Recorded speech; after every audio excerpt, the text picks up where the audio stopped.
ఎప్పుడు రెగ్యులర్‌గా చిప్స్ తిని తిని బోర్ కొట్టలేదా? ఒకసారి ఇలా ట్రై చేయండి. చాలా బావుంటుంది. చూస్తే లాంగ్ ప్రాసెస్ అనిపిస్తుంది.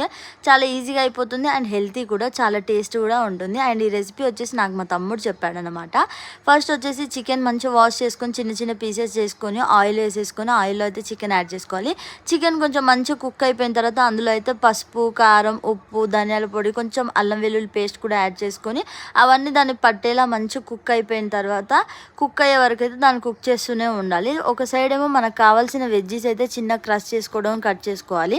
తర్వాత అందులో కొంచెం టమాటా ketchup, mayonnaise and red chilli sauce మీకు ఆప్షనల్. మీకు కావాలంటే వేసుకొని లేకపోతే లేదు. అవన్నీ మంచిగా మిక్స్ చేసేసి కుక్ అయిన చికెన్ పీసెస్ని అయితే చిన్న చిన్న పీసెస్ చేసుకోవాలి. తర్వాత చిప్స్ అన్ని కూడా చిన్న క్రష్ చేసుకొని అందులో అయితే మనం కలుపుకున్న అదంతా వెజ్జీస్ అండ్ తర్వాత చికెన్ యాడ్ చేసేసుకొని మంచిగా మిక్స్ చేసుకొని లాస్ట్లో కొంచెం నిమ్మకాయ యాడ్ చేసుకొని తింటే టేస్ట్ మాత్రం అదిరిపోతుంది. ఎప్పుడైనా ట్రై చేయండి. వీడియో నచ్చితే సబ్స్క్రైబ్